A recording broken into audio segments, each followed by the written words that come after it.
Or Tuesday, September the 4th.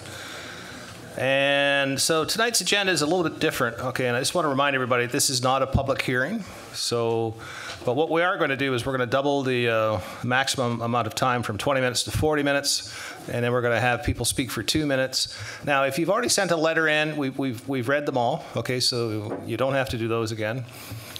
And yeah, and then we're also going to move item 7E up to, it'll become 4C, and that'll be just after the item 6B, the rainbow crosswalk. So we're moving both of those items up, all right, because then the young kids can get back to partying or whatever they do now that they're back at school.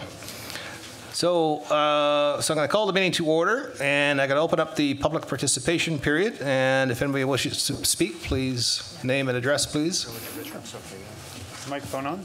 Yeah. Good evening, Mayor and Council. No, you're not live. Good evening, Mayor and Council. I'm Steve Duck, residing at 9805 2nd Street, Sidney.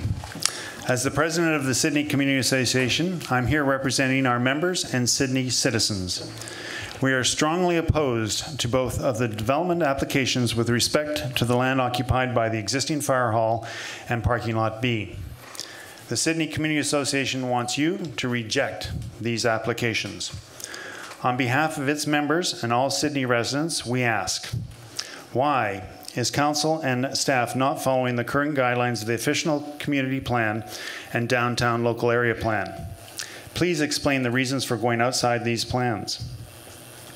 Why is such a significant development not engaging a more inclusive public consultation, especially as it includes the sale of public land? As owners of the land, taxpayers want to be part of its disposition. Why does this special development application have a pre-election completion date? The council is guided by the will of the people and not the direction of a developer. The position taken by the board on behalf of its members is significantly supported by the responses we have received to date. We would happily host a public forum to further the discussion on this development given appropriate time. The Sidney Community Association believes every Sidney resident is part of creating the future of our town. Our organization is speaking up on behalf of Sidney citizens about the place we live and the impact of this development decision on our future. As an elected representative of Sidney, you are being encouraged to listen to the significant concerns shared in media and letters submitted by your electorate. Let your vote reflect the will of the people. Reject these two applications. Thank you. Thank you. Staff, can we turn the overhead projector off until we need it? Is that possible? It's kind of...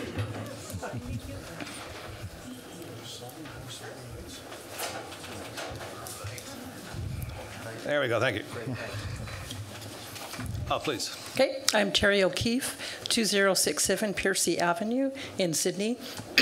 Topic is the parking variance is being considered by the fire hall development. So over the last week, I had the opportunity to meet with several business owners in the downtown Sidney area, and several of the almost all that I talked to had concerns about this development and the adverse impacts that it would have on parking for their business and their customers. Some of the things they talked about were customers who come in frustrated and late for their appointments because they can't find parking. Customers who cut their visit to their businesses short because their parking is due to time out, and this affects their revenue.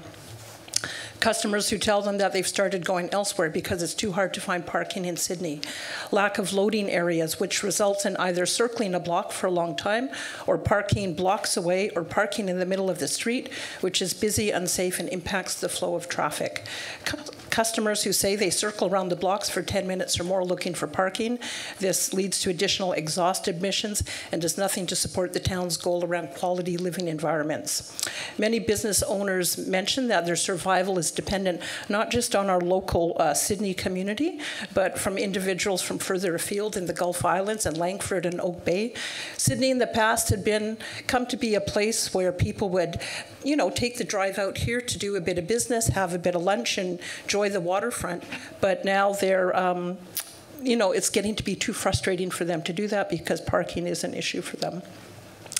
From customers that I happened to meet on the street, there was one lady commented to me that she lives just outside the downtown area, and she's frustrated because people are being told to go and park outside of the downtown core, which is in her neighborhood, and so that's putting pressure on her neighborhood, to the point now that she says she doesn't invite her girlfriends over to play bridge and lunch because they can't find any place to park.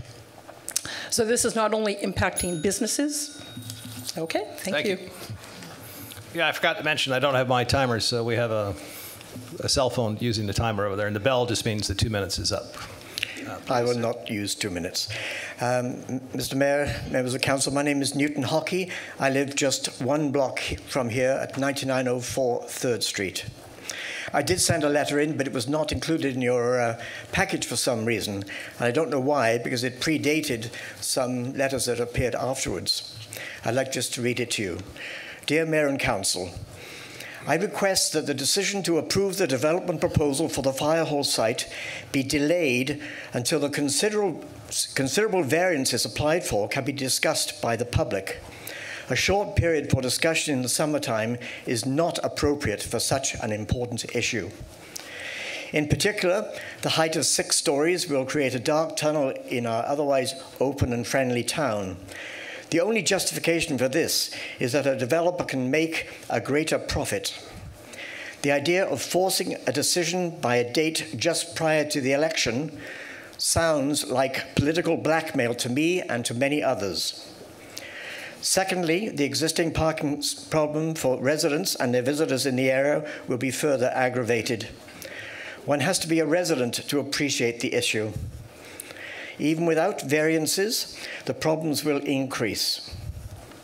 Now, a short-term fix for the immediate problem would be to extend the 2-hour limited parking for the full length of Mount Baker Avenue and along 3rd Street to Henry Avenue. Yours truly, Newton Hockey. Thank you very much. Thank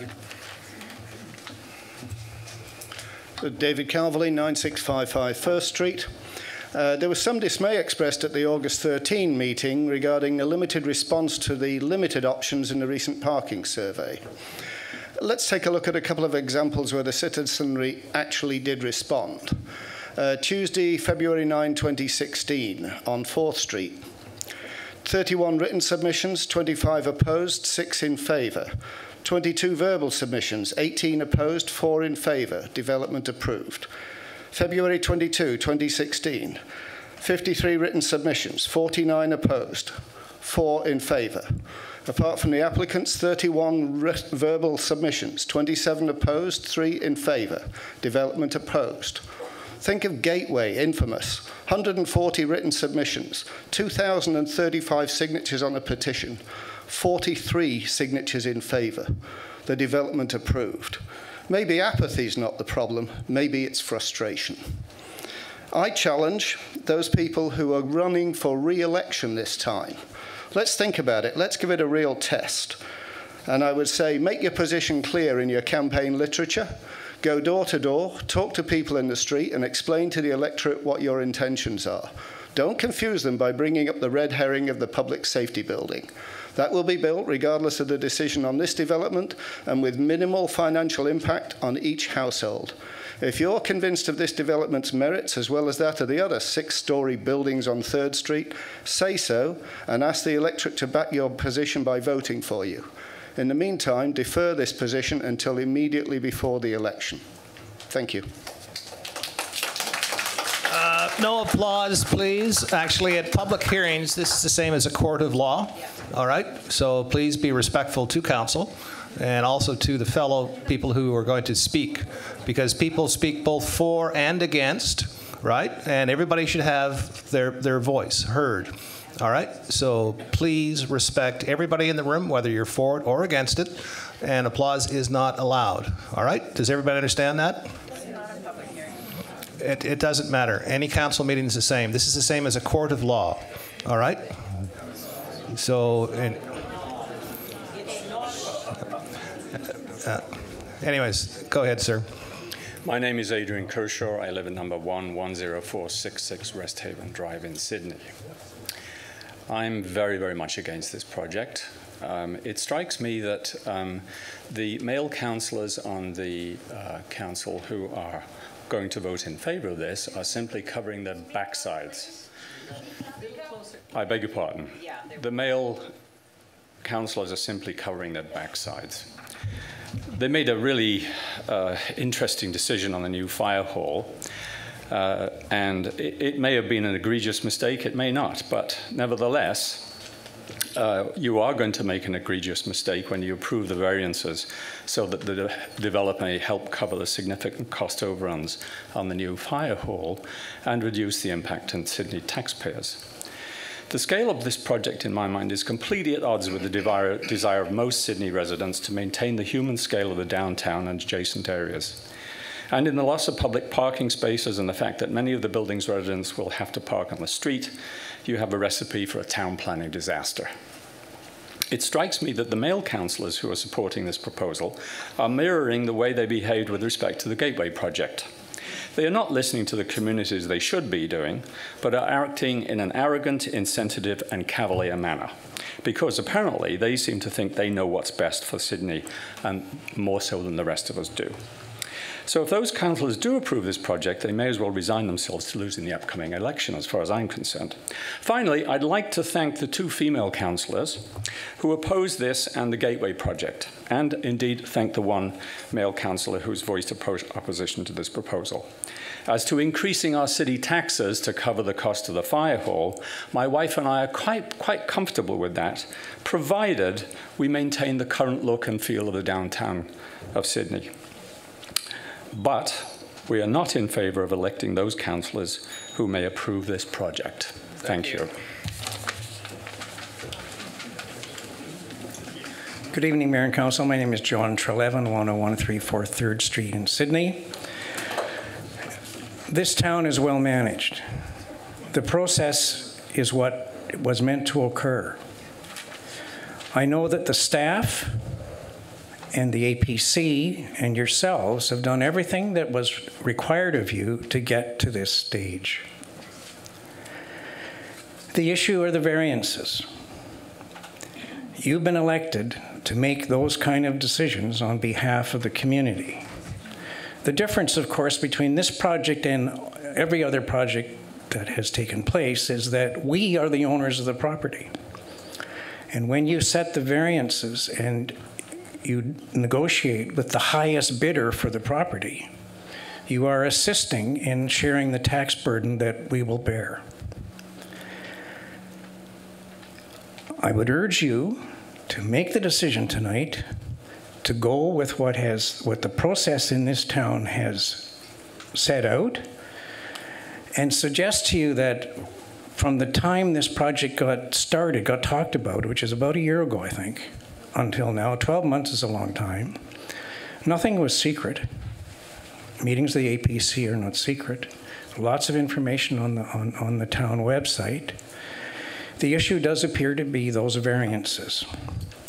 Should you choose to delay the project now, then the new council, after a considerable period of time of working in, will have to do something with this property, because it's not going to be a petting zoo. It will be an apartment building and presumably some commercial space.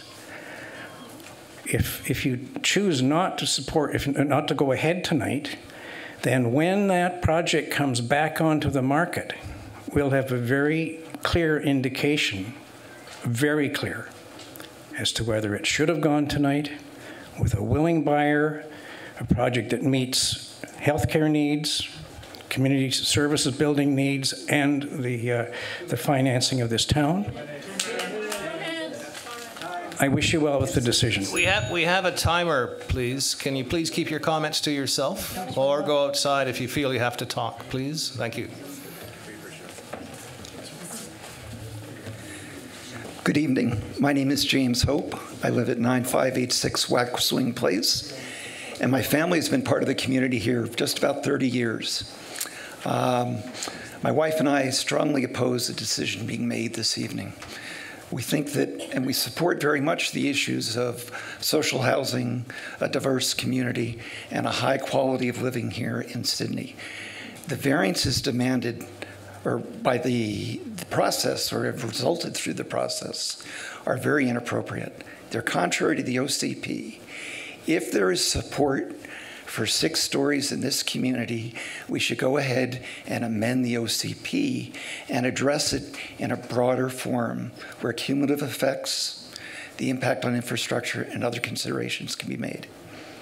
Thank you very much for your time, and I know that you're taking time for your families. So my wife and I do appreciate all the time, both in meetings like this and at community events. Thank you.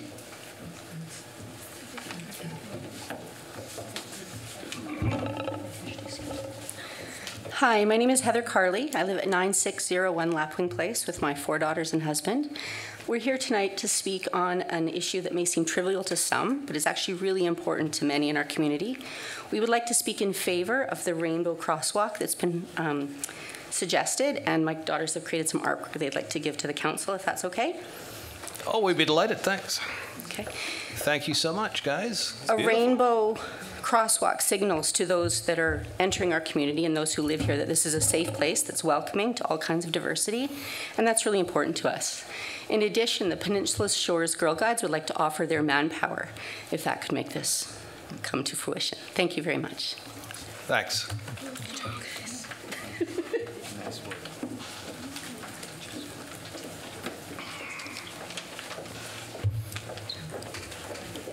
Mayor Price and councillors, my name is Marion Marsh. I live at 10510 All Bay Road in Sydney. I'm here to speak to the development permit application variances for this property and the parking lot B next door. The developers are asking to build a 6-story building which would contain 82 condo units and 22,000 square feet of commercial space with 91 parking places. The existing parking lot B would be reduced from 48 to 30 spaces. According to the parking bylaw, the building should have 124 parking spaces. Not only is the building short 33 spaces, the existing lot is being reduced by 18 spaces. Why do we have parking bylaws if they're not followed? It is very clear that with 82 condo units and several businesses in that building, parking requirements are going to expand significantly. Please follow the guidelines set out in the town's parking bylaws. We are already experiencing an obvious parking shortage in Sydney, and it's not doing our business any good, and I think all of us want the businesses in this community to thrive. Once again, no public presentation, no opportunity for feedback from the residents until tonight, and business people of this community, no feedback from the business people either. Without adequate parking, we're not going to attract shoppers and tourists to the downtown. In addition, the plan proposal would ignore the current setback requirements on Sidney Avenue. I would ask that this council simply adhere to the elements of the official community plan and the downtown local area plan. Please do not vote in favor of allowing the developer's request for variances. Personally, I and many others, I think, would have great trouble voting for any councillor who supported these variances. Thank you.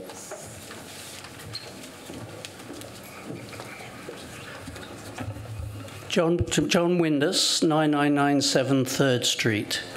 I'm also talking on the development of this property and the parking. I'd like to help the council make the right decision. They may feel they're between a rock and a hard place. If the developer pulls out, they may feel they'll be left with a debt burden for the new fire hall. The developer, of course, knows this. And therefore, you can see that the developer could seek such egregious variances. Council basically has a gun to their heads. Now, I personally, though I don't like it, could live with the massing, hoping that we'd never again see such a building in Sydney. But the parking, to me, is a big issue. What, in effect, the developer wants to do is to eliminate the obligation for the 30 parking spaces which they knew when they bought the property that they were required to provide, remembering that that is less than the 47 or 48 current spots, which I counted, basically 47, and then one is a double spot. So you could say 48 spots currently in that parking spot. Now, If council, I urge council to insist on the agreed parking spaces with absolutely no variances. And then there are three possible outcomes. One is the developer agrees, because they're still getting a sweet deal. Another possibility is the developer pulls out and the property sells for less, and that might require council to do some cost cutting and maybe some increases of taxes. A third possibility is that the developer pulls out and the property sells for more.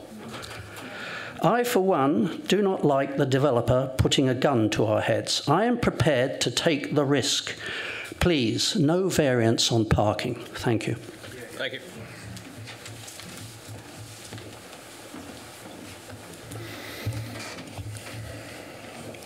My name is Bob Hamilton. I live at 10204 Surfside Place. I'm speaking on behalf of myself and my wife, Mary and Evamy. Speaking on behalf of the Fire Hall development site that we're sitting here at today. We purchased and moved to Sidney last year. We came from Oak Bay and were attracted to Sidney's low-profile skyline, the village feel, and the lower density. The very same features that make it a desirable place to live and so appealing to visitors and tourists. Our backgrounds include some 55 years of real estate experience in Greater Victoria, Kelowna, and Calgary, as well as being business owners in the retail sector. First of all, I think we should dispel the myth that if we don't take this deal, the price of the property is probably not going to be achieved again. In the long term, commercial real estate goes up in value. Secondly, I don't think we need to be concerned about totally making our decisions on income. It's obvious that the issues are the increased height, the increased density, and the decreased parking, all of those requiring variances from the OCP. There's no need to feel pressured to make a deal before the election. Placing money as the primary reason to make decisions is not a healthy way to run a city. We also feel the mayor and council are wearing too many hats. They're the sellers of the property, they're the approving authority for the variances, and they have their own pre-election interests. We need to delay this for a public hearing at a place like the Mary Winspear Centre to accommodate the public. Do the right thing, table this till after the election, hold a public hearing, ask for a scaled model to be built with full display and access for the public to view it. Then we'll be able to see what the people of Sidney really want and what they really support. Thank you. Great timing. My name is Michael Moffat. I live on Lochside Drive, and I'm here to speak about the fire hall sale and the development of the property. I say to the mayor and those who vote with him, what are you doing? Are you prepared to sell out the OCP for this $10 million? This town is not your personal plaything. It's not your toy. You don't have the right to unilaterally impose a personal vision on it. You need the citizens' mandate. You are gutting the OCP like a fish. And this is not for the first time. You are repeatedly doing it. The OCP represents the citizens' consensus of how this town should be developed. If you have a different vision, go to the public, get the OCP modified, and then and only then can you vote to make the changes of this magnitude. Does council have the latitude to change the OCP in the zoning? Of course it does. If somebody wants to put a garage a foot or two closer to a property, yes. But the scope and scale of the repeated variances that this council has granted are outrageous. Once again, they gut the OCP like a fish. Change it or live by it. Go to the citizenry, and we have a review coming up in 2019, and we have an election, the perfect vehicles. So much for substance. this hulking great development that will destroy parking and strangle the business development. Others have spoken to that. I want to speak a little bit about process. This council, and particularly I speak to the mayor himself, even if I may be overly direct, you have done the absolute minimum, sir, the absolute legal minimum of public participation. This has been rammed through in the dog days of summer by a lame duck council while people's attention is elsewhere. This did not come to official or public attention till June the 25th or 6th. Thank you for your comments. Those are my sir. We appreciate submissions. that. Oh, and remember there are elections on October 20th. Thank you for your comments, sir. Thank you very much. We have there other will be speakers. elections on October 20th. Thank you for your comments, and sir. I thank you too, sir. Yeah. And I look forward to seeing you on the Husky. Thank you very much. Can we keep the applause down, please? Good evening. My name is Cliff McNeil-Smith, residing at 10265 Cleveland Road in Sydney. I believe a more appropriate development is possible on this fire hall site. During the last council meeting, the mayor, who spoke in favor of approving the development, highlighted two factors in particular. The mayor said he had been through economic cycles, and the fire hall property could sell for millions less in a few years. If the mayor had obtained advice from the commercial real estate sector, he would learn that property values are highly unlikely to drop in the foreseeable future, in fact appreciate, given the long-term demand in our region. I also do not understand why the mayor spoke in terms of a few years from now. This mayor and council and the developer put this deal together in a matter of months, and the next mayor and council could do the same in a matter of the next several months. In the press release announcing the current deal, it was mentioned that there had been a number of interested developers. Why speak of years? The second factor the mayor spoke of was that he was not prepared to roll the dice with the town's financial health. That is, not taking the nearly $10 million would put the fire hall financing and other town initiatives at risk. The town could negotiate a smaller development for, say, $7 million and still provide excellent funding to the new fire hall cost overruns in the millions and other worthy initiatives. The real issue is whether or not this particular development is compatible with the vision our community has for Sidney. Given the numerous factors highlighted in letters and others speaking this evening, it is not in our collective vision. Those speaking in favor of this development should not raise fears about the financial risk that are not there. We ask those in favor to answer people's concerns why they believe it not the right development. I would add regarding the parking factor, it was a council in the early 2000s that had the vision to see the need and create the public parking lot of 48 spaces and a commercial loading zone for deliveries to local businesses next door. It makes no sense to the community why a majority on this council want to reduce the parking space by 1/3 from 48 to 30 and eliminate the loading zone at a time when 22,000 square feet and condos are being built. Thank you very much, sir. Thank you.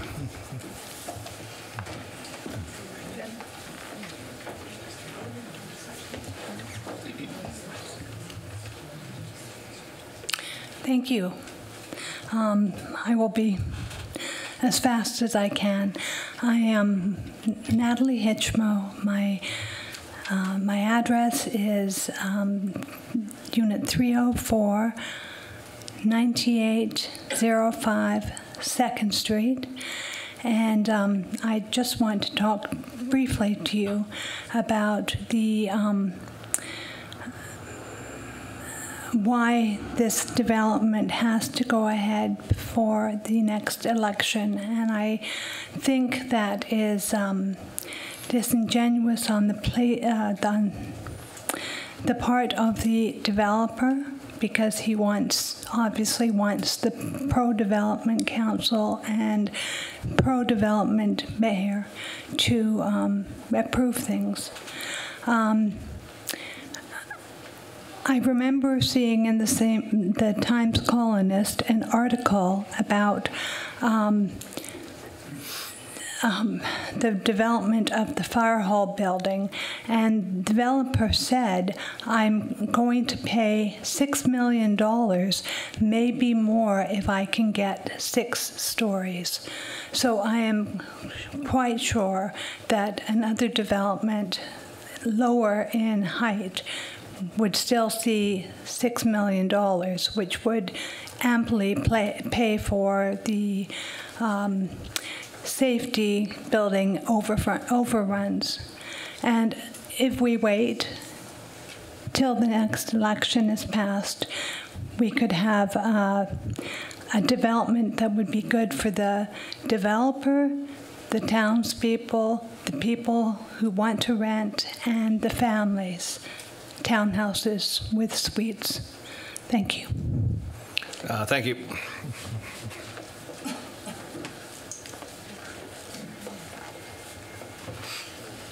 Mayor and Council, Scott Garnett, 9583 Christine Place. I oppose the development as it sits for the existing fire hall. Many of the reasons that Councillors Fallett, Bremner, Mitchell, and Wainwright mentioned, I agree with from the August 13th meeting. I think it's important to remember when during this tenure, this council changed from units per hectare to floor area ratio in the developments, that I spoke against that change because I felt that there'd be limited public input. And this is a prime example of that. I contacted town staff last week and was told that based on the density with the units per hectare, this would have caused a public hearing, which we're not getting because we're under FAR now. As far as the debt for the community safety building, I think it's important to remember that we have that debt because 4 people on this council have voted for a cent-free borrowing, not allowing the public to have the input in a potential referendum to decide whether they wanted their taxpayer money to be spent this way. And the final thing is, I've heard talk about the $9 million coming from the sale of the fire hall, and as many people have mentioned already, this is taxpayer property. So any monies gained from the sale is taxpayer money. So why are the taxpayers, if this development goes through, not being asked what they want that $9 million to go towards? $7 million towards the safety building overruns, $2 million to general amenity funds. As a taxpayer, I'd like to see all $9 million, if it goes through, go towards that. That's the biggest debt we've ever had. Pay it down, less interest. To me, that's more fiscally prudent. But once again, I think the common denominator between all these 3 things is less public input. And that's extremely troubling for me, and it has been since the day I stepped foot in a council chamber. I just feel like the public needs to have more input and decisions being made. And obviously, as you can tell from comments, they feel like they don't.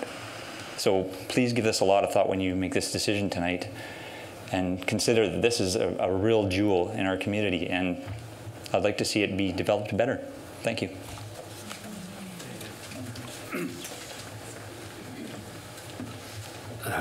Colin Wood, 9691 3rd Street. You'll all be relieved to know that I'm the last person to speak. I'm against this project for many reasons. My own personal reason is parking is a problem on 3rd Street. But more generally, in a time of rapid change, it's a good idea to have a strategy for dealing with it. We have a very good strategy. It's called the official community plan. However, developers have found a way of circumventing many of the meaning of the official community plan by appealing for variances. These undermine much of the intent and the social cohesion that goes into the community plan. We are a community. Developers have come to Sydney, pushed out no doubt by the higher cost of Vancouver, and have caused very divisive situations in our community. It's important for our community to know how to deal with them. For that reason, it's important to try and stick to the basic intent and meaning of the community plan and not... I hope that wasn't a tremor. Certainly wasn't me. We should stick with the community plan. Its meaning as a general framework for community cohesion, and not die a death of 1,000 cuts by these continuous variance changes that happen all the time. They've happened further down on this street that I live in. It's going to contribute to greater parking problems. This undoubtedly, for me personally, will be a further parking problem that will radiate further down 3rd Street. Thank you for listening to me. Thank you. Now, anyone else? How much time do we have left, by the way? Okay, there's still 6 minutes. Anyone else wishing to speak? Please come up and state your name and address, please.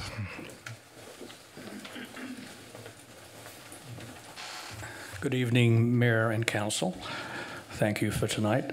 I live at 7709 Unit D on East Saanich Road in Saanich. And I come to Sidney almost every day because I love the feel of Sidney. I originally moved from Langford out to Saanich, and I'm here in Sidney almost every day. I am a facilitator for a seniors group, most of them out of Victoria, and the other day they all wanted to go to Sidney Spit. So I had to come to town to try and figure out parking because we needed 5 or 6 hours, and it was a problem. Your parking lot over there for 3:50 till 6 p.m. was loaded. Then you have the 24-hour over here somewhere, and but that was quite a few blocks, and the seniors were difficult doing that walk. So obviously there is a parking problem in town already. As a guest to your town almost every day, I see it every day. The other thing is, I came to the meeting tonight because I've been reading about the 6-story building, and having been on 3 or 4 boards in Canmore, Alberta, before I moved to BC, I like to follow these council operations, and seeing the 6 stories was a shock, and that's why I'm here tonight, because I don't feel myself that it's warranted in that particular space. So I just wanted to let you know that. Thank you. Thank you. We have time for one more speaker, and that's you. All right. I wrote a letter, so I wanted to make sure that everyone else had time to speak if they needed to. Sarah Duncan, 2215 Ardwell Avenue.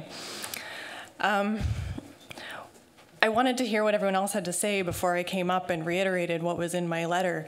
Parking, as everybody on council knows, is a really big issue in Sidney, and we've heard that over and over again.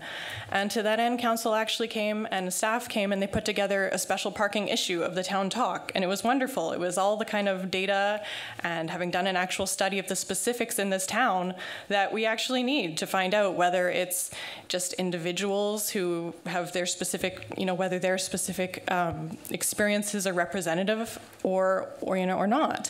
And it didn't make a big splash, did it? We only got 14 responses back, and it was really disappointing. And I think part of the reason is, as many people have brought up, there's kind of a trust issue going on now. And everyone who could look at that could find something in there to criticize. Whether you look at the overall picture and said, it's not so bad, the consultants found that we're mostly within the target range of parking occupancy that looks like a thriving downtown, but that is not too busy. And then people who are not saying parking isn't a big concern are going to want to dismiss the parts where you find out that this lot right here is actually 90% occupied most of the time, and it exceeds the targets, meaning that we actually do have very specific localities where we do have a parking problem and we need to shift the parking around. So what happened when we put together this data and staff put in all that time is it was received largely as fake news, no matter which side you were on. And so I think what we need to go from here is, as many people have said, is to delay the decision and start to kind of tease out some of these issues, parking being one of them, and whether a variance can ever be granted to reduce the parking, because people are going to keep pushing back against it no matter what. Perhaps a citizens' assembly will be the way to go at that. And actually get a group of people who are the public, who are not invested, who are not politicians, who are not the staff, who might be seen to bring their biases in, and they will be considered trustworthy because they're just members of the general public. And if I still have time, oh, no, I don't. All right, thank you. Thank you. Okay, so that completes our public participation period for tonight. Mr. Mayor, can I make a suggestion, please? Yeah. I'd like to have a show of hands for all those people who are against this project. Yeah. Okay, now if we could, Please. yes, now if we could, that's similar to clapping. Thank you very much. Yeah, thank you too. Appreciate you coming. But I mean, that's the type of behavior that makes your presentations look bad, okay? Yeah.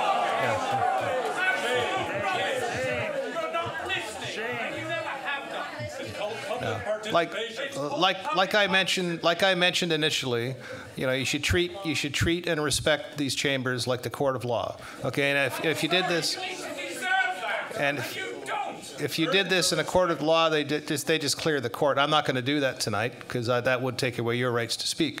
But that's what would happen in a court of law. The judge would just say, "Fine, everybody out," and then we'll carry on. So if you can't be respectful. All right, so anyways, so that finishes the public participation period. But on my way out, I would like to comment about the attitude of the mayor and some... Yes, ma'am, this period's over. Could you please... I appreciate your comments, ma'am, but we still have to carry on with the meeting. Thank you. Thank you. And like I mentioned, too, if you want to come in and speak to me in my office, it's always open, all right? Okay, so now we've amended the agenda, so we're going to move up 6B, and that's going to become 4C, and then we're going to move 7E up to become, that'll become 6B, and then the fire hall debate will be 4C. All right, so if the delegation to speak about the Rainbow Crosswalk, of course, we've already heard from them. All right, so that's on the agenda now. So we do have a staff recommendation. Oh, sorry. Approval of the agenda? Yeah, move the agenda as amended. So moved. Second. Discussion. See none, I'll call a question. All in favor? Opposed? Fine. We need adoption of the minutes. Move adoption. Seconder. Move adoption. Second. Discussion. See none, I'll call a question. All in favor? Opposed? Motion carries. Okay, so business arising from the minutes, actually from the council and camera meeting, we have an appointment to the Economic Development Commission, and that is that Mr. Doug Walker be appointed to the Economic Development Commission as a member until December of 2018. So congratulations, Doug. Now we move to item 6B, and that is the Rainbow Crosswalk. I'll move that council approve the installation of a rainbow crosswalk at the west end of Beacon Wharf Causeway with a maximum installation budget of $500. Second. Discussion. Councillor Walker, you go first. Oh, go ahead. Thank you, Mr. Mayor. It seems to me that this might reasonably be considered an amenity, and I wonder if we have enough funds in the general amenity fund to cover it. Snap, can you comment? Yes, there's more than enough in the amenity fund for the completion. Okay.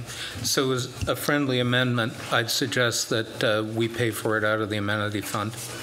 Amendment received. Seconder agrees. Yeah, I agree. Any further discussion? Yes, yeah, right here. Oh, Councillor Locker. Thank you, Your Worship.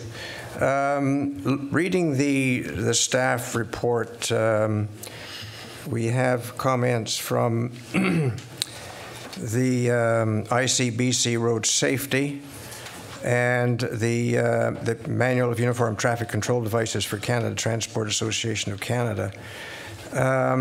They are stating that we could expose the town to a liability of an accident here. So, just taking that into account, the safety issue, I'm unable to support this motion. Thank you.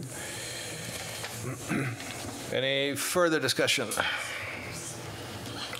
Seeing none, I'll call the question. All in favor? Opposed? One opposed. Thank you. Now we move down to item 7E.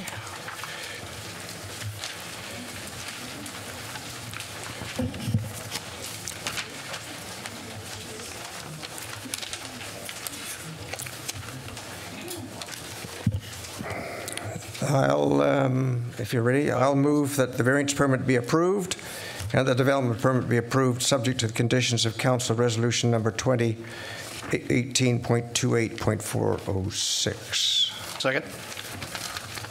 And I have comments.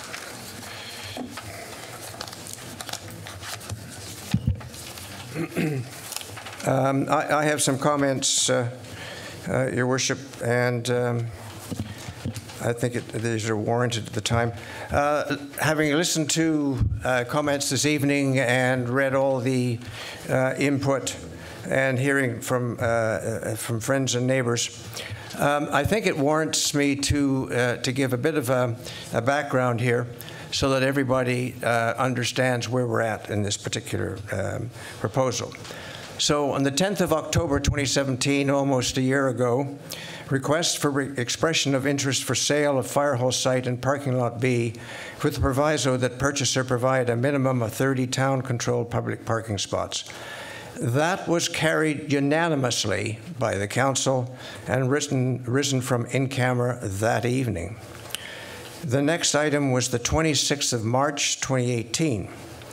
McCool and Robbins were selected as the final proponent.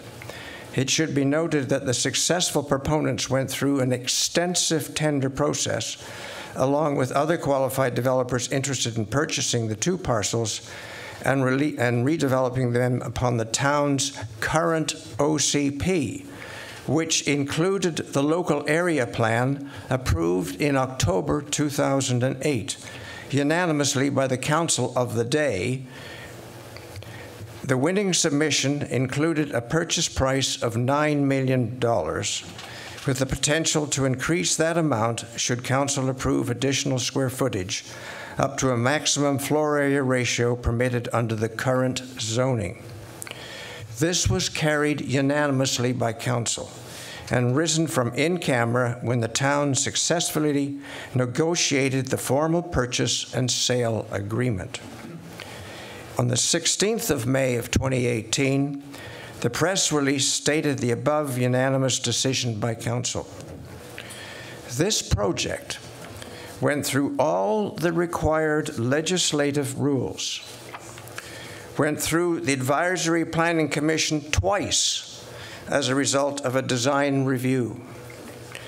To note, there were no changes to the approved OCP, which includes the LAP for downtown Sidney, so no public hearing was necessary. It should be noted that the Advisory Planning Commission unanimously recommended approval to council after the redesign review. It should be noted further that the APC is open to the public, and sometimes the public do attend. Now, what is council being asked to approve this evening? Many of you spoke about the variances, so that's what I'm going to talk about, because that's exactly what we're being asked to do, the variances for this project. So as noted in the town Sidney Notice of Development Variance Permit, and that's what was in the newspaper twice, and that's what you'd have read when you got your paper or you saw it online. So that was done, and it asks to relax certain bylaw requirements for this development. So let's talk about these variances or these relaxations. The first one is height and stories. The downtown LAP, the local area plan approved in 2008, has long identified these lands for a higher and better use. The proposed stories requested is 6 rather than 4.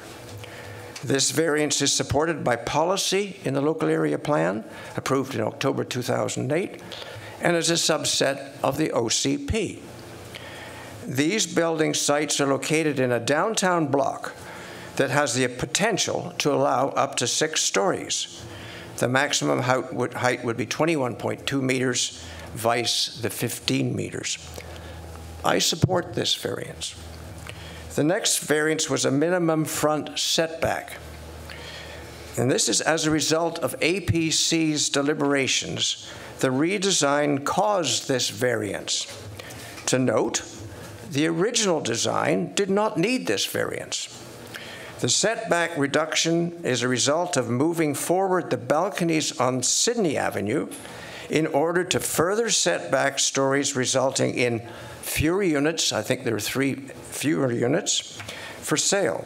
There was an increase to the floor area ratio, or FAR, costing the proponent an extra $300,000 and a loss of 3 units, i.e. 85 down to 82. I support this variance. 3, number and location of 3-bedroom units from 9 units on the first and second stories to 8 units on the second, third, fourth, and fifth stories. This really is a result of civil engineering realities and how they could fit it in. So I support this variance. Now, required parking spaces, there's 124. Forget the 30 that's in the parking lot, it stays there, so don't worry about that figure. So required parking spaces 124. 91 are provided, so a variance for 33 is requested. Now, a bit of background. In the 1980s and prior to that time, 2 spaces per unit seemed to be the norm when land was cheaper, more available, and units were built away from the downtown core. Please note now the many empty parking spaces in those stratas that were built then. In fact, most of them are half empty. The present bylaw says 1 space per unit. However, we find from the Watt traffic report, agreed to by council unanimously for a similar downtown project, that a different planning figure is warranted for center town development, which could be about 0.6. Remember, this building is for the next 50 years. So with inter alia, car share, self-driving vehicles becoming the norm, over the next 20 years, this figure may actually be generous. For those groaning, go back 20 years and remember where we were. So in fact, this figure may actually be generous. This would equate to a requirement of 62 stalls, yet 82 are provided, at costs of $70,000 to $90,000 per stall. There is a requirement for 41 commercial stalls, yet a surplus of the 20 residential stalls could be available.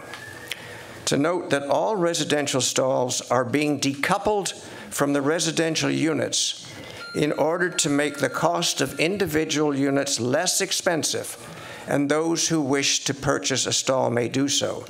In other words, when you buy an apartment in this building, you don't automatically get a parking spot. You pay the extra $60,000 to $90,000 that it costs to build.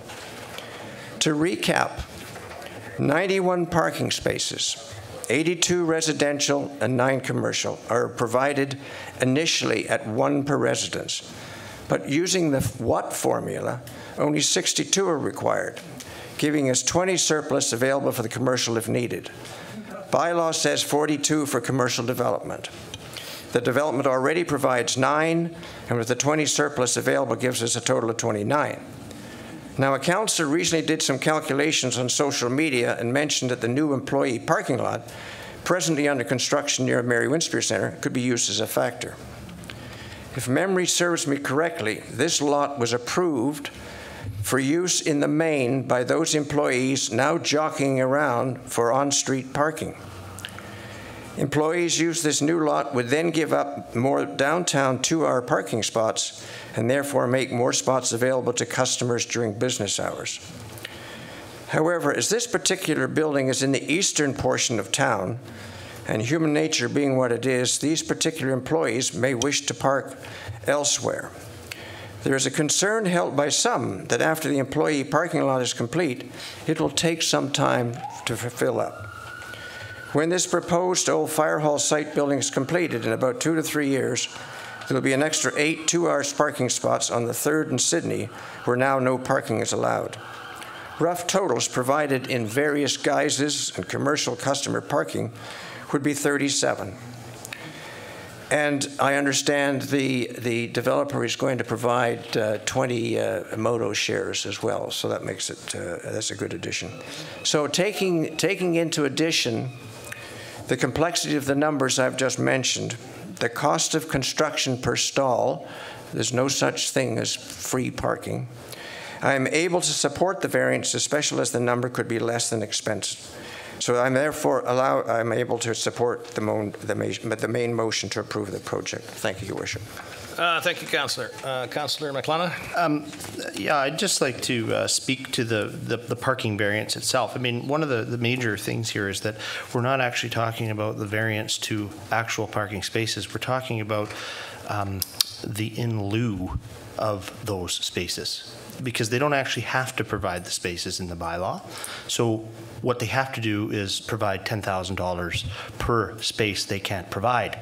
So what we're actually doing is varying the fact that they have to pay or not pay that parking in lieu. And due to the redesign, which was mentioned, the bonus density costing on this original project went from somewhere in the $600,000 range to the $946,000 range, and the developer wrote us a letter and said, this is concerning. This is sort of, the numbers have to work on a project.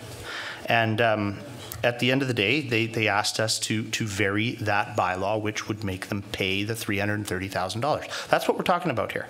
We're not talking about the fact that they are missing the 33 spaces. We're talking about the fact that they don't want to pay the $330,000 in lieu for that. That is what this part of this variance is about.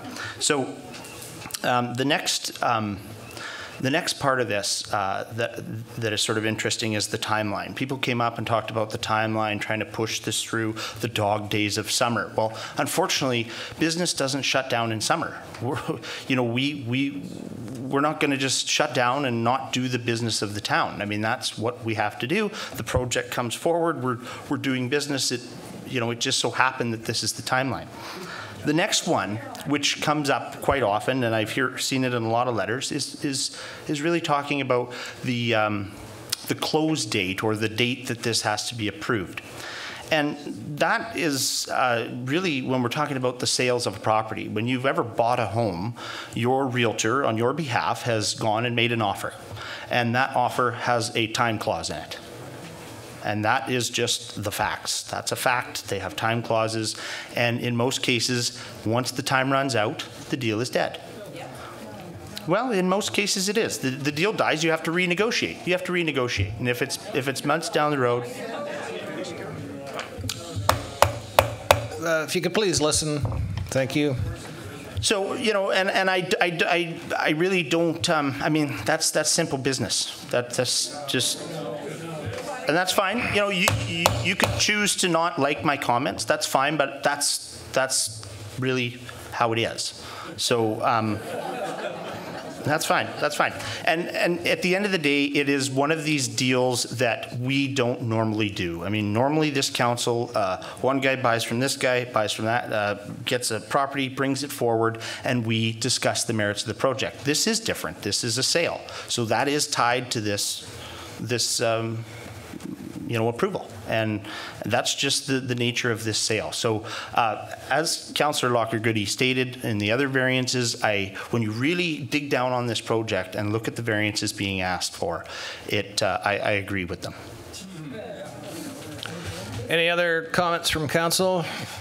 Councillor Wainwright, please. Thank you, Mr. Mayor. So I've presented my thoughts on this development at previous meetings, so I'm not going to go through that kind of debate, at least not at this point. The thing that I would want to say, though, is today is September 4th, and the offer that's being made does not require the approval until October 16th. And that's almost 6 weeks from now, and we have some meetings between now and then. And actually, for that particular purpose, I'd be quite willing to have a special council meeting. The amount of time we have between September 4th and October 16th is enough time to have an open house and actually do a survey of the residents and get their input. And tonight, I think they've been hearing some arguments from members of council that they have not heard before, and obviously they're reacting to them. Tonight, I heard some information that I haven't heard before. These 20 moto car shares, that's not something I've seen before at all. And I'm surprised to be hearing about that the night that we're supposedly making the decision. The thing is, we don't need to make the decision tonight. We have time to have an open house and let people hear about the development, hear the various arguments, get their questions answered, and actually find out what they think about it. And I'm going to move that we table this decision so that we can, in fact, have an open house and survey the residents. And I guess I'm looking for a seconder for the tabling motion. I'll second the tabling motion. Okay, so we have a tabling motion on the table. All in favor? Opposed? 4 opposed. Motion's defeated. Councillor Wainwright still has the floor. If you respect him, please.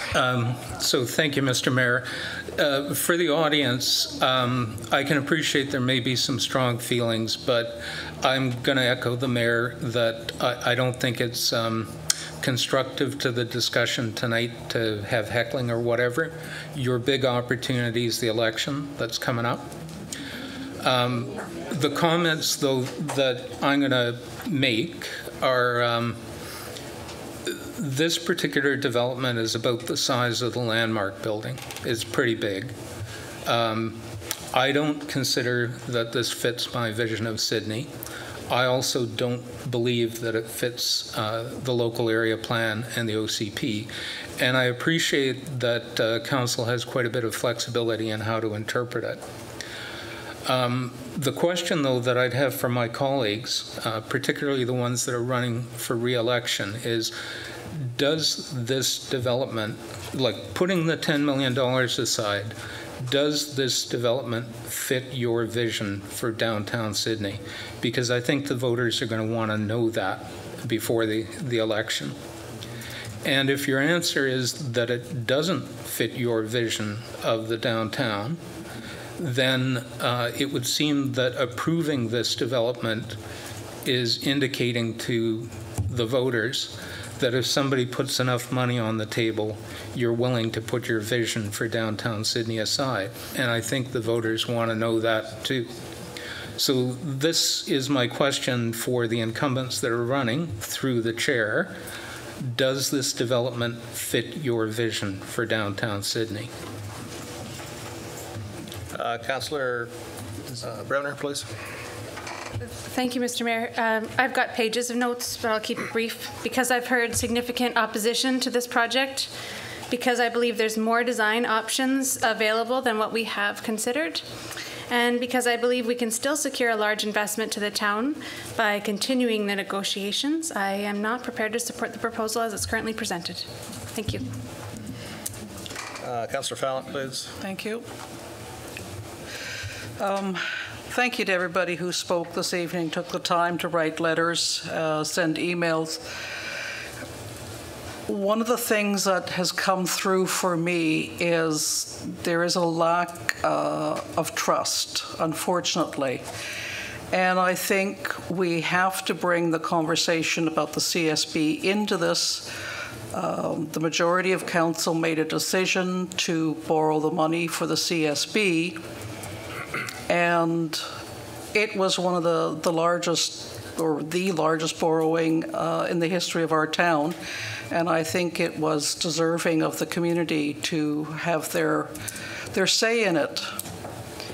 Now we are looking at selling a piece of publicly held property, which includes some very rare and very special parking, in the sense that we constantly are hearing, whether it's real or imagined at this point really is lesser of an issue. Parking is the forefront of the conversations. We're selling a piece of parking. Councillor O'Hergoody was very kind to bring forth a timeline of when all of this came through. And yes, I most certainly did vote in favor of entertaining the proposal that we are now looking at. But it's one thing to talk about the sale of something, and then it's a completely other thing when you're looking at what is being proposed for it and the design is actually on the floor. When I look at this building, and in answer to Councillor Wainwright's question, no, I don't think this is something that fits for the town, and I don't think I'm the only voice who says that. I wasn't around to approve the landmark building or the Pier Hotel. Those buildings are there. Right or wrong, they're there. Now I'm one of the decision makers on this building that's being proposed for the fire hall. I think the massing is far too large. I don't happen to like the design, but I also think it's a large structure, and I think that, and it looks to be a large structure. I had previously brought up some concerns that I have with the courtyard parking lot because it's being surrounded by tall walls, and I'm looking at the quality of air. So that's a quality of life for the people in our town. And I think this proposal, what is it we heard? Deals, these are deals that we don't normally do. This is a different thing. That was Councillor McLennan said that, and he's right. This is unusual. And based on that alone, even if we don't have to have a public hearing, I think this was an opportunity where we could and should have talked to our community and put our trust in you that you are willing to listen to the arguments of why this may be a good idea for us, and give us at council the opportunity to hear of why it may not be a good idea. I don't know whether or not the proponent is willing to negotiate on his closing day. I have no idea. I haven't heard anything about that. All I know is that that's the closing date. Perhaps they're willing to do that. Perhaps they're willing to rejig the proposal. I don't know that. But I can't support what we're looking at right now.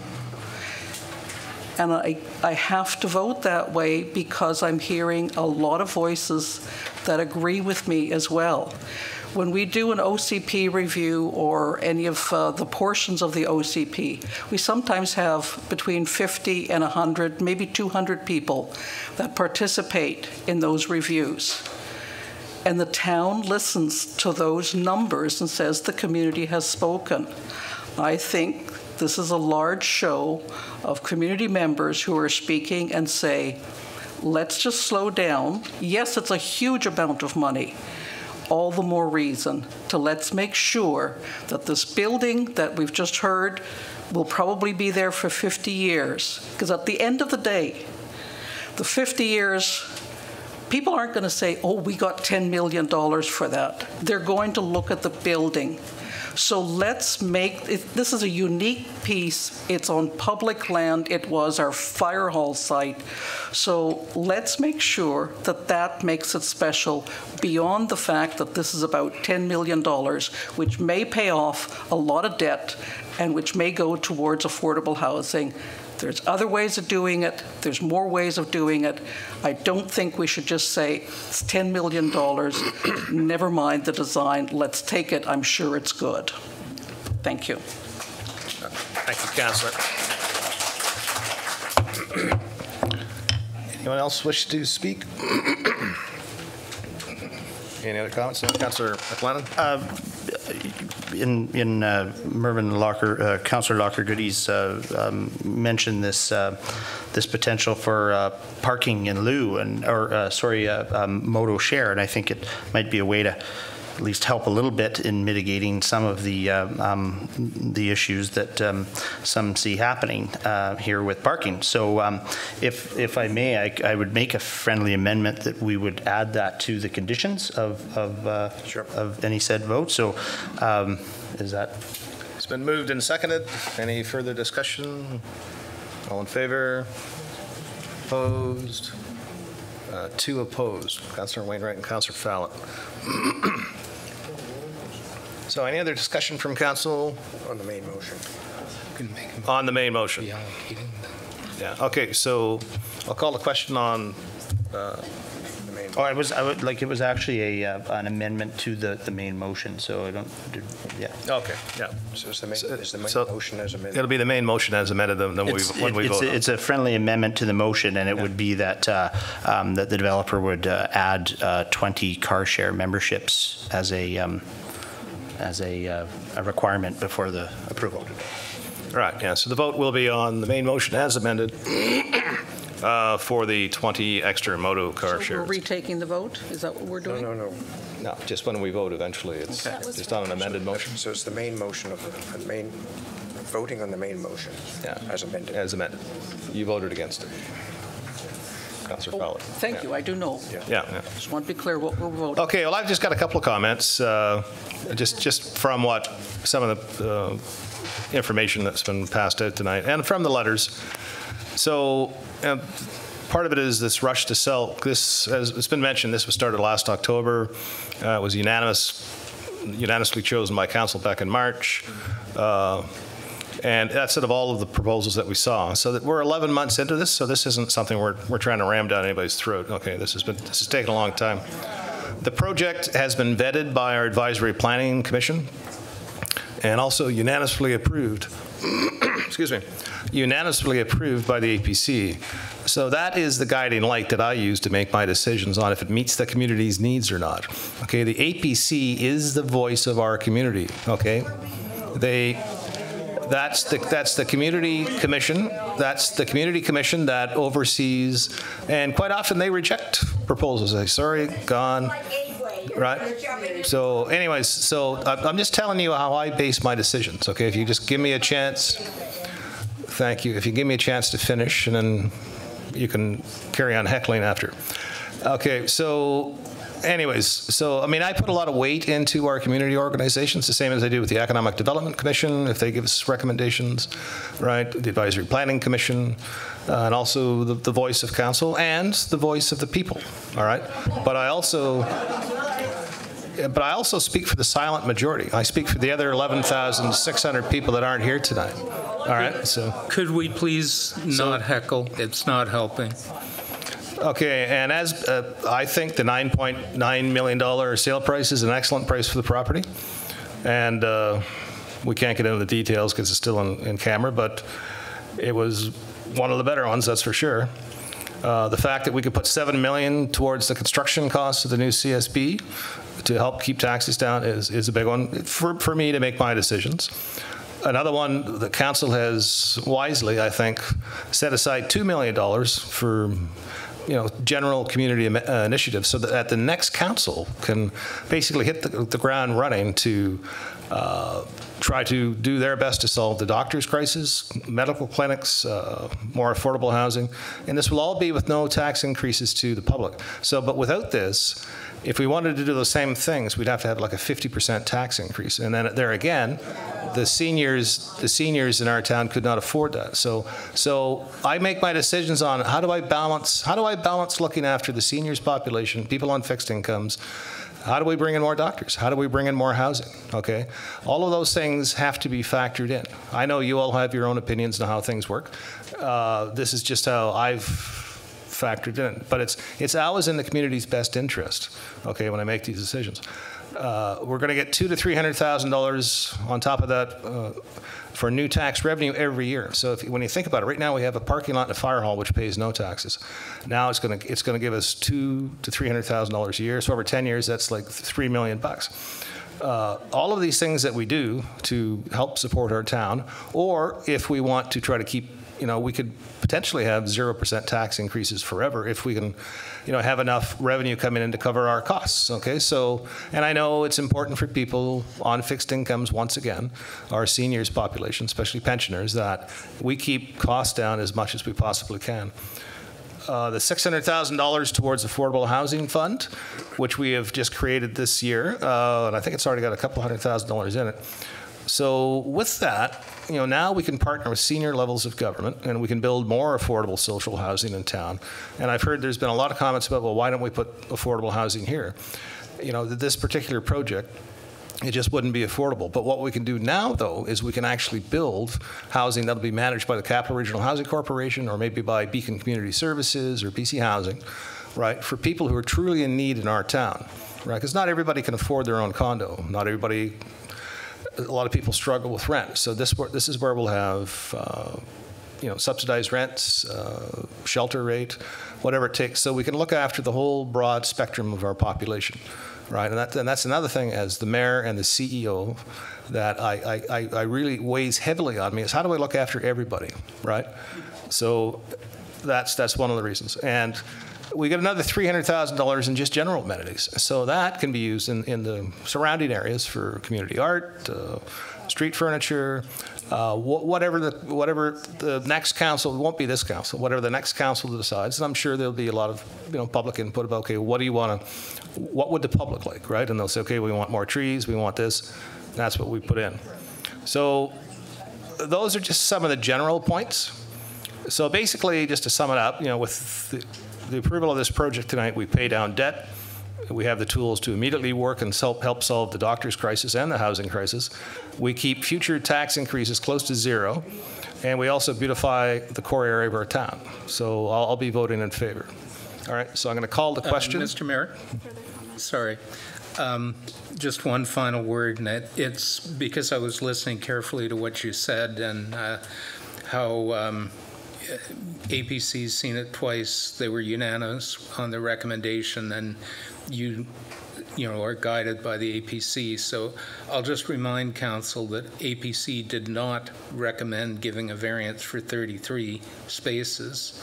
They recommended giving a variance for 14 and making the development pay in lieu for 19. So if you are in fact guided by APC, who are unanimous in that recommendation, we shouldn't pass this. Yeah, I wasn't talking about the variance on the parking. I was talking about the building design. Okay. So call the question. Anyway, so I'm going to call the question. All in favor? Opposed? Motion carries. Thank you very much, everyone. Mr. Mayor, I have a subsequent motion. You might want to wait and hear this. This one's already just been approved. I have a subsequent motion. Did you think of sending it in today so we can put it on the agenda? Or? It's 5A. About an item on the agenda. I have a subsequent motion that is in relation to an item on the agenda that I'd like to bring forward now because it's related to the topic we just discussed. Please. Just move it. Well, normally we would have these submitted so we would have a chance to put it so the public could. Mr. Mayor, it's about the current agenda item, and in a situation like that, it is somewhat normal for council members to make motions. I would be happy to put things on hold and give a notice of motion about the tabling motion that I did earlier, and we could deal with that at the next council meeting if you'd like. Or you could let Councillor Bremner-Mitchell make her motion. Yeah, it helps staff and also the audience and everybody if we know what's coming beforehand. But anyways, go ahead, Councillor Brunner. Thank you. I move that $330,000 of the amenity funding collected by this project be allocated to the Transportation Fund and the remainder be divided as per our policy. Second. Go ahead, Councillor Browner. The purpose of this is, as you've heard tonight, we have more amenity funding coming to the town based on the additional floor area ratio, which I point out won't be decided. We don't know those exact numbers now. We will find out those numbers as the building permit is issued. But what I'm suggesting is that because we have this surplus of funds, that the $330,000 that would typically be paid in lieu simply be reallocated to the transportation fund so we can hopefully mitigate some of the parking problems that may or may not be caused by this development. Further discussion? I mean, preferably what would happen is, a councillor would, submit the motion so that we'd have time to get a staff report attached to it, because we don't know the cost implications, how this works, just to do things on the fly like this. So I'm going to vote against this, but not that I don't like the idea, just the fact that our staff hasn't had time to research it, come back to council, so that we can be prepared for the meeting. So if the councillor would like to bring that back as a notice of motion for the next council meeting, I'm sure it'll receive a favorable reply, because it's a good idea.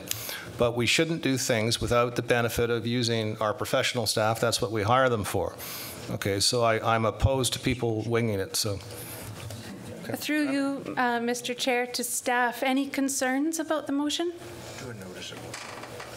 I'm not comfortable doing a notice of motion because I can't guarantee I'll be at the next meeting. Oh, okay. Well, your thought will still be there. I mean, like I mentioned, it's not a bad idea.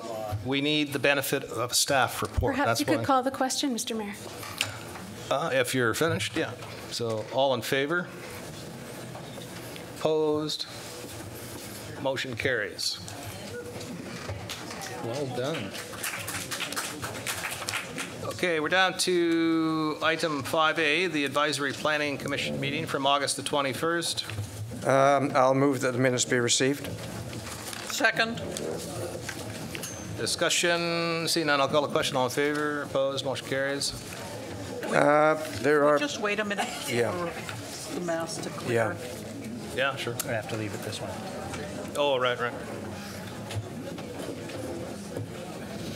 Yeah, just explain why you're recusing yourself. What time is it anyway? It's 8:20. 8:20. Okay.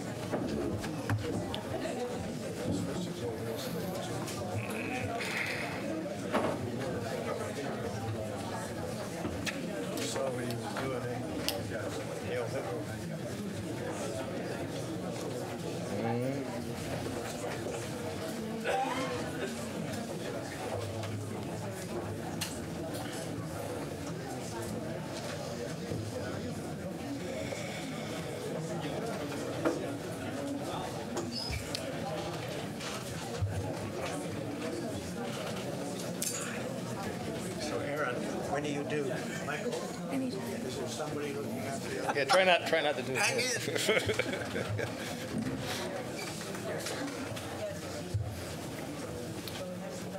Is that Shirley? Is that Shirley? From the council that used to be in the Senate. Sheila. Is that Sheila Bay? I think it is. I've got to recuse myself for this one. Thank you.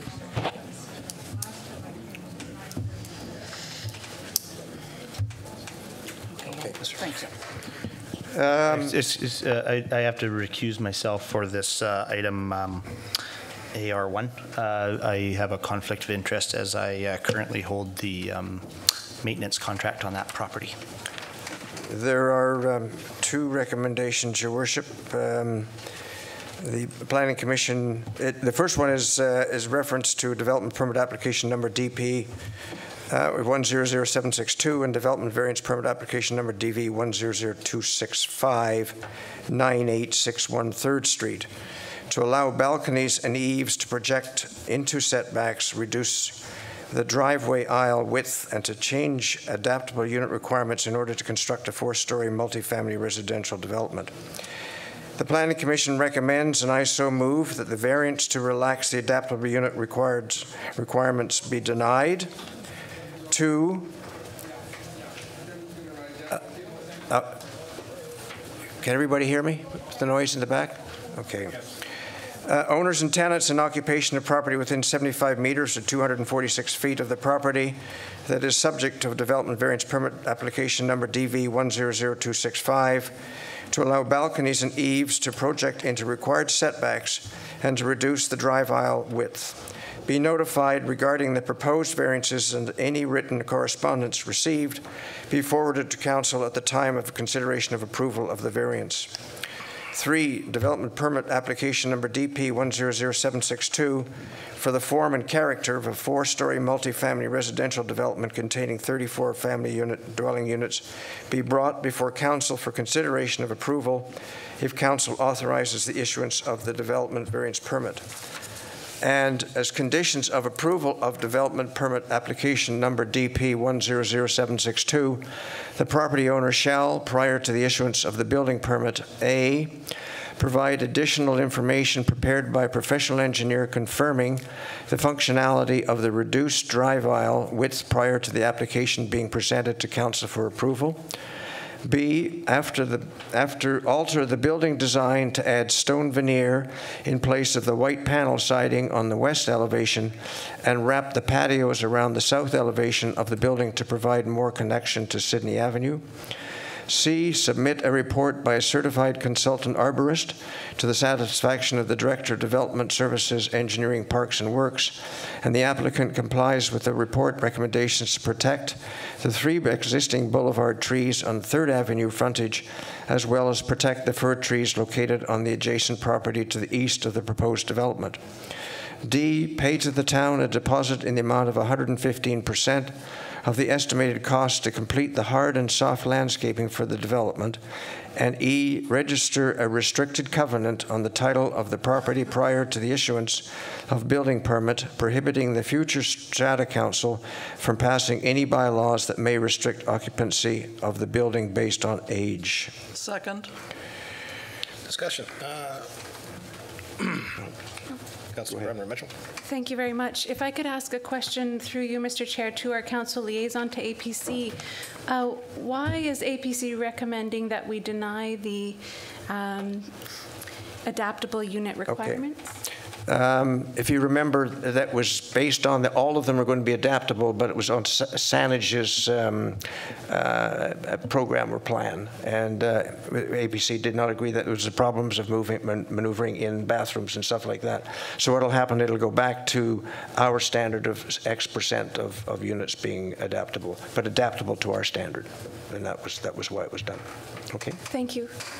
A supplemental, please, Mr. Mayor. I spoke against this development the last time it came forward, and besides the fact that I don't think the building needs to come down, I do have to respect the property owner's rights to build or redevelop on his property. However, I have to agree with staff recommendation that was in the report that went to APC, and it stated, the building fails to treat the Sidney Avenue elevation as a front elevation and lacks a defined entrance, and would therefore like to see the building redesigned. So I will not be supporting this development, and I agree with staff's recommendation. Councillor Weiner. Thank you, Mr. Mayor. So for the benefit of the audience, and our council liaisons already mentioned this, the request for the variance with respect to the adaptable units was that the town of Sidney requires 20% adaptable, and we have a particular standard.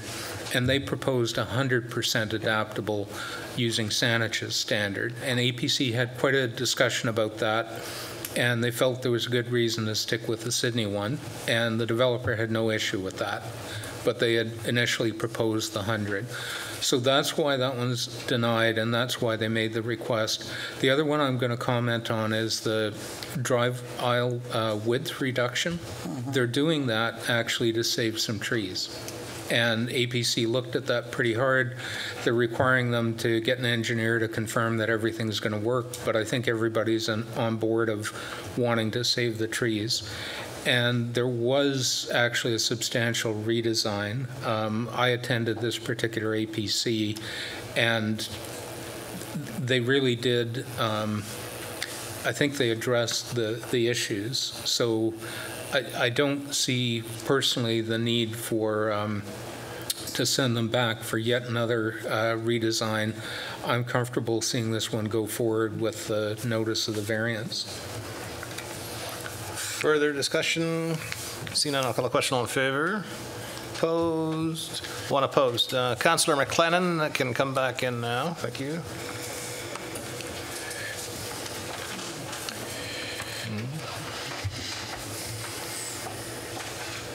Oh, there he is. The second recommendation was involving development permit application number DP 100768 and development variance permit application number DV 100270, which is 9824 3rd Street. to allow an increase in height, number of stories, and lot area to be utilized for parking in order to construct a 6-story mixed-use building consisting of ground floor commercial, 5 upper floors containing 12 dwelling units, and 2-level parking garage. The Planning Commission recommends, and I so move, that the owners and tenants in occupation of property within 75 meters or 246 feet of the property that is the subject of development variance permit application number DV 100270 to vary the requirements for height, number of permitted stories, and area of the lot used by parking and access, be notified regarding the proposed variance, that any written correspondence received be forwarded to Council at the time of consideration of approval of the variance.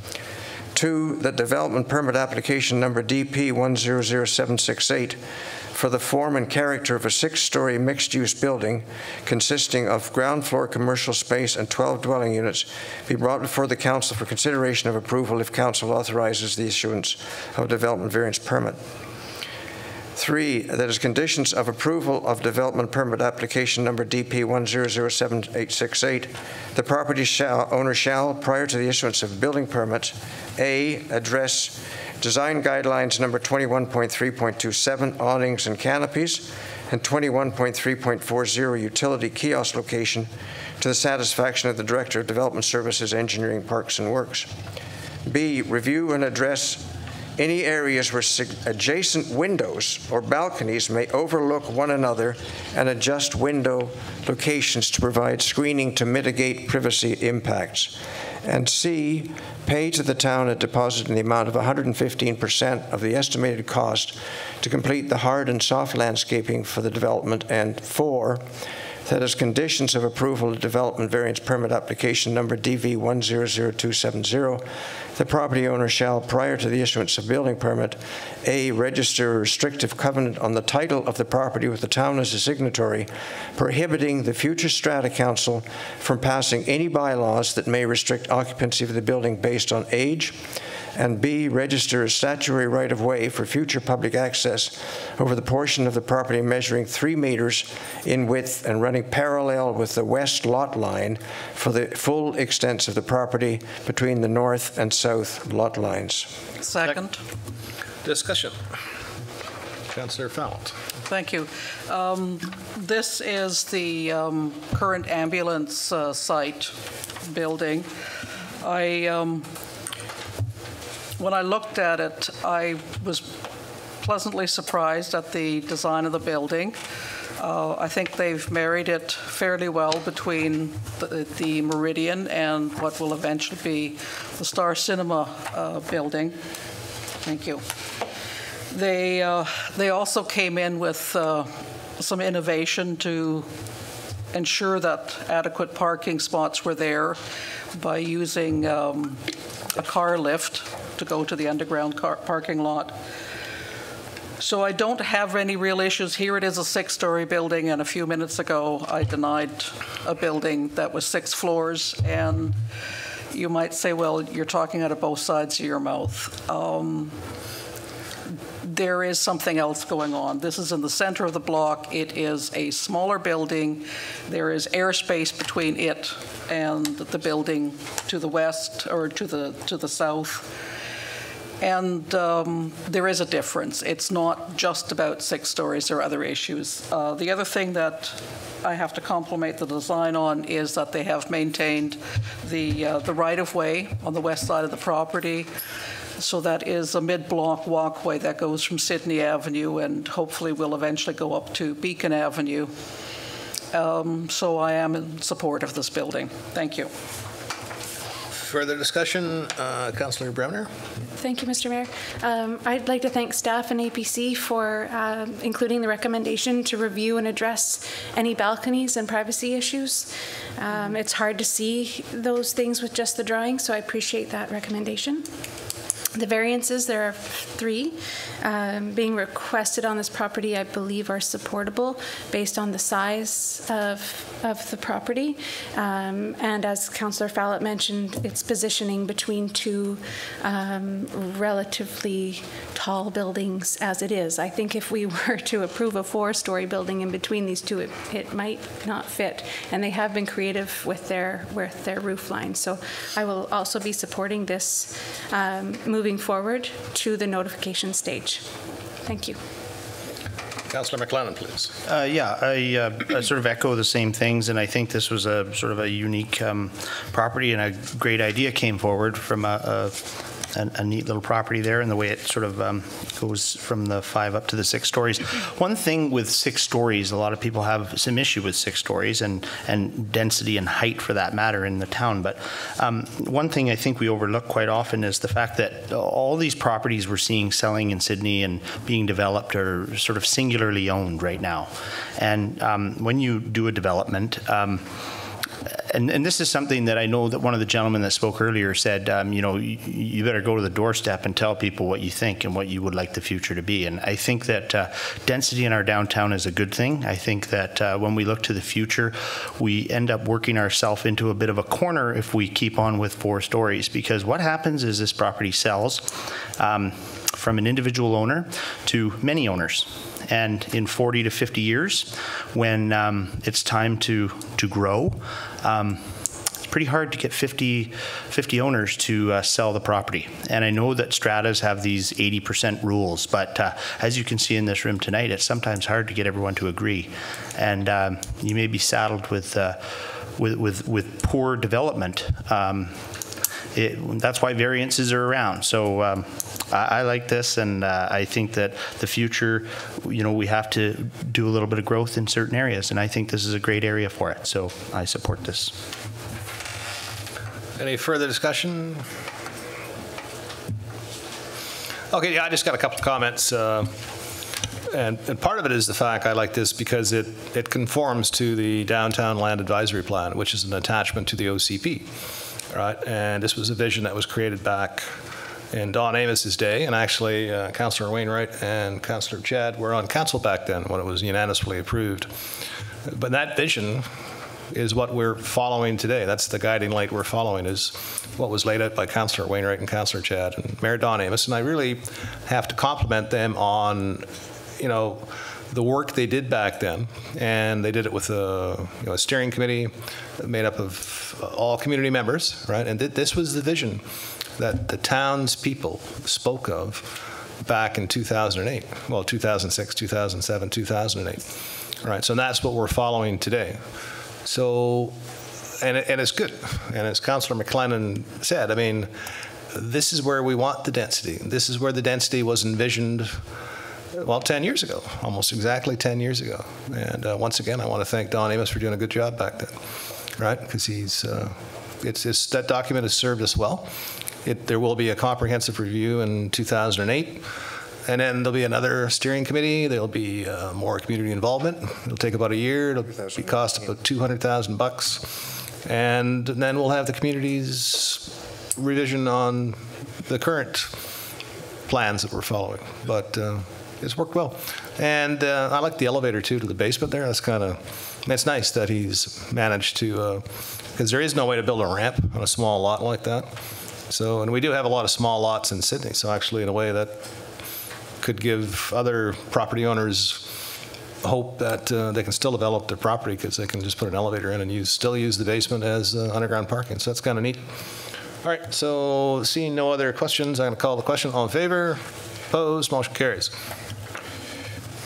So we're down to staff reports, item 6A, and this one, Councillor Wainwright has to excuse himself. Thank you, Mr. Mayor. I've got a conflict of interest on this one. The consultant that Council's considering hiring is now working for the same First Nations Treaty Association that I do work for, and we're actually collaborating on several projects, and I don't believe it's appropriate for me to be participating in decisions about awarding work to somebody I work with. Thank you, Councillor.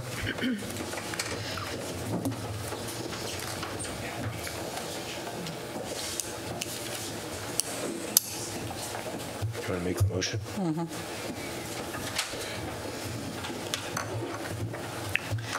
I'll make this motion. The recommendation is that the July 27, 2018 Urban Forest Strategy proposal from Barefoot Planning be accepted. Second.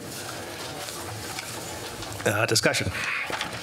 Seeing none, I'll call the question. All in favor? Opposed? Motion carries. 6C.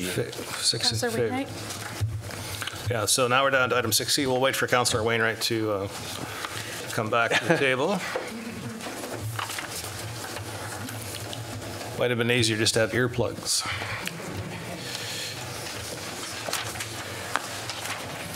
Okay, item 6C is the renewal of the senior center agreement. Go for it. I'll move that the revised senior center and commercial kitchen operating agreement with Beacon Community Association be renewed for an additional 5-year term. Second. Discussion. I'll call question. All in favor? Opposed? Motion carries. Item 6D. This is an agreement for the connection to the VAA sewer line for Barnes Place. Recommendation, I so move that the interim license agreement with the Victoria Airport Authority to allow the town to connect the Barnes Place subdivision into the airport sewer line on Ocean Avenue be approved. Second. Discussion. Seeing none, I'll call the question. All in favor? Opposed? Motion carries unanimously. Mr. Mayor, I need to recuse myself from the next one. This deals with the strata where I live. Thank you, Councillor.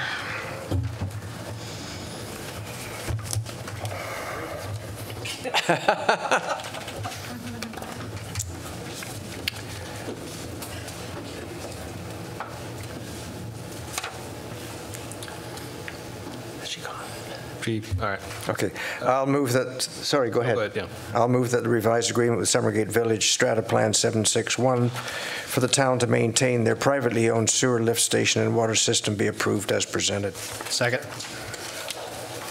Discussion. Seeing none, I'll call the question. All in favor? Opposed? Motion carries. F, easement for the 3rd Street op. Wait for Councillor Fallon to come back, Councillor. I'll move that the town grant an easement to the Stones Throw Strata at 9830 2nd Street for access purposes over town-owned 3rd Street parking lot lands, 9821 3rd Street, and that the easement document be approved as presented. Second. Discussion. Basically, what this is, for people's information, it's just the existing 2-lane driveway which goes through the Stones Throw building. That'll remain there in perpetuity, so there'll be the mid-block connections to tie all that together, which is kind of a good thing for the existing Beacon Avenue businesses there that kind of rely on that. So that's one of the good things that we worked out with the fire hall design, that we were able to do that. Okay, item 6G. Oh, sorry, call the question. All in favor? Opposed? Motion carries. 6G, Sidney 5K and 8K road race. Recommendation that council approve the road closures for the Sidney 5K and 8K running race event as outlined in this report, subject to the following conditions. 1, that the public be notified of the event and related road closures through social media and an ad placed in the Peninsula News Review. 2, that staff work with front runners to minimize road closures as much as safety permits. 3, that the link to the event page be linked to the Sidney website and that the town's Facebook and Twitter accounts be updated to promote this event. And 4, that staff continue to work with front runners to make this event as much of a success as possible. Second. Discussion. Councillor Fallon. Just some comments, if I may. It was really quite exciting. We had this run for the first time last year. It was a 10K, 5K at that point. The route's been slightly amended because of safety concerns, just interaction between the runners, walkers, and the traffic. So we've had to cut it back, but we've still got a viable run. And the staff report says that when this was done on Tuesday, I guess staff report, Tuesday, Wednesday, that we've got 64% sold. I looked on the site today, and there's something like about 40 positions left in the run, and in the 8K, and another 60, I think, in the 5K. So we've got good uptake. It looks like it'll be a sellout, and I'm really quite excited that we've got it for the second time. Well done, Councillor. Councillor Chad. Barb knows what I'm going to say. I'm not going to support this. If just for the last time, she wants a race, let it go through her parking lot. I'd gladly have it come through. Just for the last. All right. Last could be the last one. If you two are finished discussing this, we can carry on. Call the question. All in favor? Opposed? Is there one opposed? Yes. One opposed. Okay, item 6H, the monthly building reports. I'll move receipt for information. Second. Discussion. Councillor Wainwright. Thank you, Mr. Mayor. I was looking at this stuff, and I'll just share some information. So between 2016 and this July 2018, building permits have been issued for a net 285 residential units. And of course, there are a lot of developments that have been approved that building permits haven't been issued yet. And the 2016 census gives an average household size for Sidney of 2.0. So that's actually 570 people that those units represent. And looking at the 2016 census, that actually works out to a 1.95% growth rate.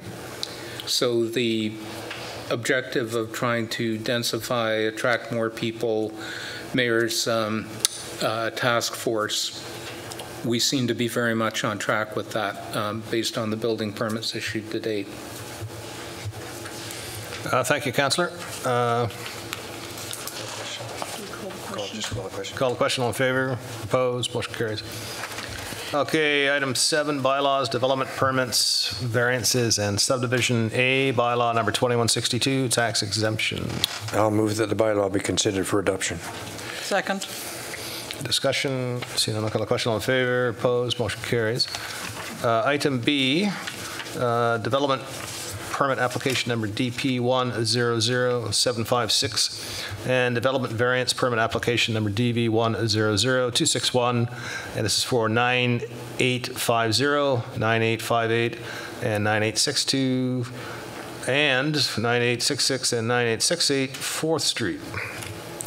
I don't think we've received any more, no written submissions received. Okay. I'll move that the variance permit be approved and the development permit be approved subject to conditions of council resolution number 2018.28.407. Second. Discussion. Seeing none, I'll call the question. All in favor? Opposed? Motion carries. Item C, development permit application number DP100759 and development variance permit application number DV100263, and this is for 2450 Ocean Avenue. No written submissions received. I'll move that the variance permit be approved and the development permit be approved subject to the conditions of council resolution number 2018.28.408. Second. Discussion. Seeing none, I'll call the question. All in favor? Opposed? Motion carries. Item D, development permit application number DP100764 and development variance permit application number DV100266. This is for 2345 Oakville Avenue. No more written submissions. I'll move that the variance permit be approved and the development permit be approved subject to the council resolution number 2018.28.402. Second. Discussion. See none, I'll call the question. All in favor? Opposed? Motion carries. Next one's done. 8, correspondence for information. Move receipt. Second. Discussion. Seeing none, I'll call the question. Sorry. Go ahead, Thank you, Mr. Mayor. Councillor Brenner. Number 5, which is in regards to the Respect All signs from BC Soccer, through you to staff, do you need council direction to do this? Is this something that we can do at the town's sign shop? Do we have coroplast and vinyl and things? Do you need council direction to do this?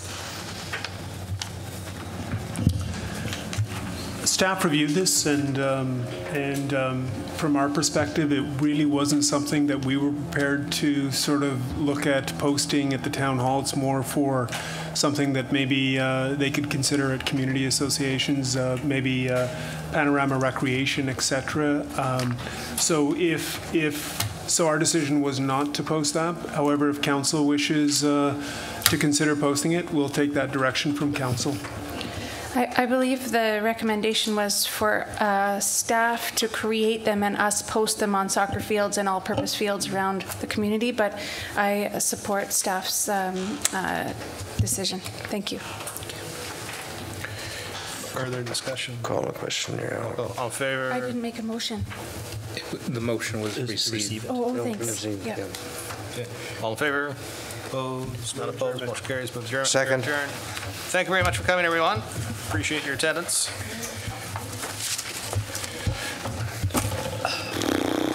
You drank water.